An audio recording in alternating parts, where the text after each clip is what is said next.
welcome to God's 5 Minutes with Pastor Ed Wilson. Reach him at gods5minutes@gmail.com.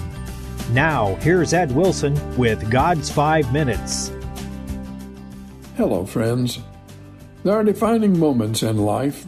Many times they come to Christians as a sort of final exam, given to us as a means God uses to verify if we are fully qualified to enter into a new and greater set of spiritual opportunities and responsibilities.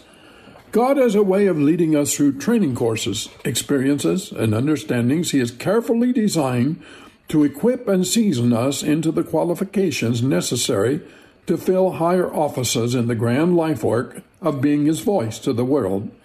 That happened to David. It is hard to imagine a more important task to the present and future of the Israelite nation of his day than that of being its king, for he would need to govern in a wise and equitable manner while also setting in place the institutions of government foolish Saul had neglected in his headlong pursuit of David to the hurt of his people. 4 weary, dangerous years the young shepherd was obliged to run from Saul's javelin, living the life of an outlaw, subsisting where and how he could, while slowly gathering about him a band of fellow refugees. At last, at the very lowest ebb of his fortunes, he found himself in the land of the hostile Philistines in the little village of Ziklag, far down in the south. The Philistines were massing to do battle with David's people, and he with his little cohort marched to offer their services, of all things, to the Philistine army.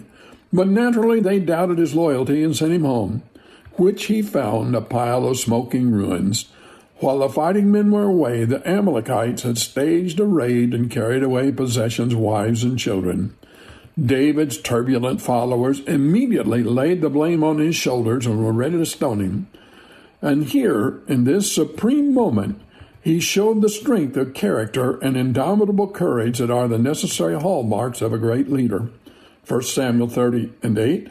And David inquired of the Lord, saying, Shall I pursue after this troop? Shall I overtake them? And he answered him, Pursue, for thou shalt surely overtake them, without fail recover all. When David stood alone, bereft of family, children, all his possessions, with his most trusted chieftains, furiously blaming him for decisions that had stripped the village of its defenders at a critical moment, when no living soul in this world who could or would help him, David turned where he had always. He turned to the one great source that never failed, the one who had caused him to be anointed king, in an action that led to all these circumstances.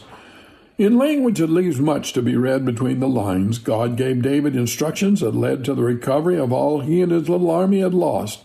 There is more to organizing a raid on an enemy camp than rushing pell-mell down their back trail like a disorganized mob and hoping for the best.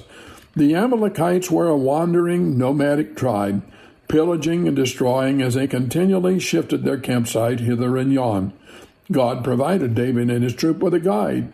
They marshaled the discipline to approach the enemy unseen and fell on them in a 24-hour battle that, through skill and force of arms, reclaimed their captured families and goods.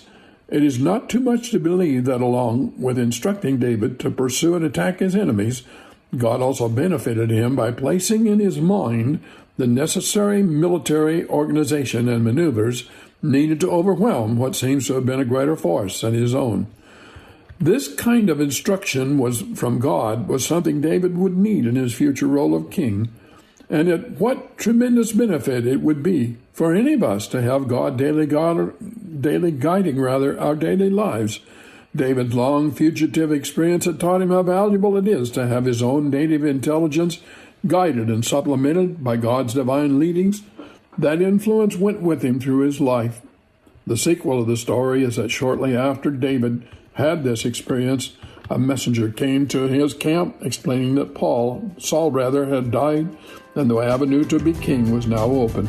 You have been listening to God's 5 Minutes with Pastor Ed Wilson. Reach him by email at godsfive minutes@gmail.com. Tune in next time to hear more encouraging thoughts from God's Word on God's 5 Minutes with Pastor Ed Wilson.